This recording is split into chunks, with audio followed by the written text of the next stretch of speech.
Hey guys. Hey, flashing news. 9 out of 10 Olympians drink cow's milk. The Olympics. Brought to you by McDonald's. Is there really any surprise in this? That big corporation like McDonald's would want to be a sponsor of Olympics? Of course not. Huge exposure. Huge advertisement opportunity. And I think you'd be surprised at how many Olympians are going to eat at McDonald's. And do eat at McDonald's, and even before their events and after events, and how many Olympians drink cow's milk, even though they're clearly not a baby cow. I've had people tell me, "Oh, but Leroy, yeah, 9 out of 10 Olympians drink milk, therefore I should too." That's not what you call science-based, evidence-based nutrition. The science, the evidence, says that cow's milk is not good for humans. It can increase your risk of all sorts of problems, chronic diseases and whatnot. And we all know that McDonald's isn't good for us. You don't have to study nutrition to know that. This is where the distinguishment becomes between fitness and health. Anyone can be fit. You can be fit on Twinkies and Coca-Cola, right? You might watch my previous video saying a plant-based diet helps athletics. Yes, it does. But you can be fit on anything. Fitness on its own is not health. You can be super fit and super unhealthy at the same time. The plant-based diet, eating healthy, just helps recovery, but you can be fit in spite of bad habits. But is the goal to just be fit? Or do you want to be fit and healthy? Okay? My goal is to be fit and healthy. So I could, just because I run, if I ate standard American diet, doesn't mean I'm not going to die of a heart attack. If I'm eating all that saturated fat and cholesterol, I still clog up my arteries very easily. I still have a digestive disease, increase my risk of cancer. All these kind of things, right? So we don't need cow's milk. Like the plant-based movement, why athletes are racing to a vegan diet. Yes, a small fringe, but the majority haven't caught on yet. They just don't know. They weren't introduced to it.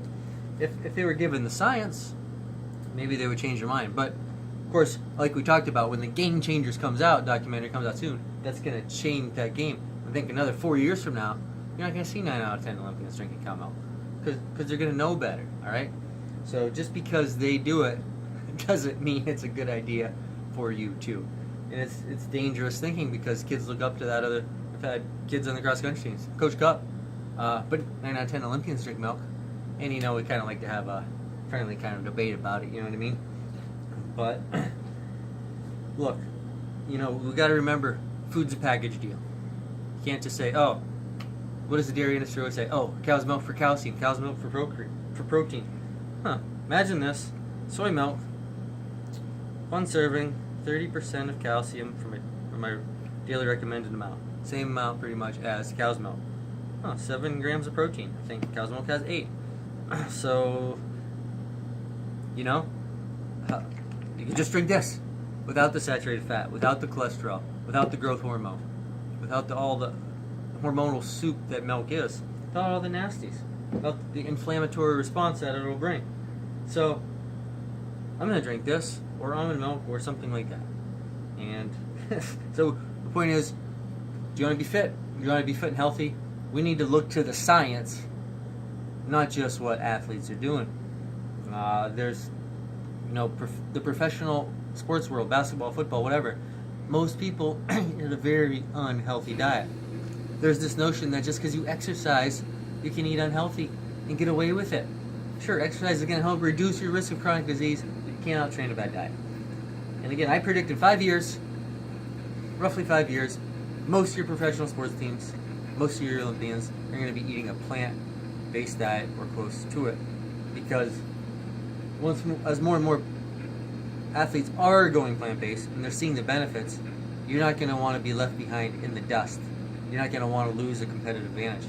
You're not losing a competitive advantage if everybody else you're competing against also eats standard American diet, right? But if everybody starts eating a plant-based diet and you're still eating standard American diet, you're going to lose your edge. So that's why it's going to change. Once it does, it's going to become fairly rapid. But yeah, so 9 out of 10 Olympians should be drinking, 10 out of 10 should be drinking a different type of plant milk instead of cow's milk. So Thanks for watching. Don't forget to get your soy or almond milk if you think you need it. You don't have to drink it by the glass. Well, just for your cereal, something like that. Thanks for watching. Don't forget to carve up. Don't forget to green up. See you next time.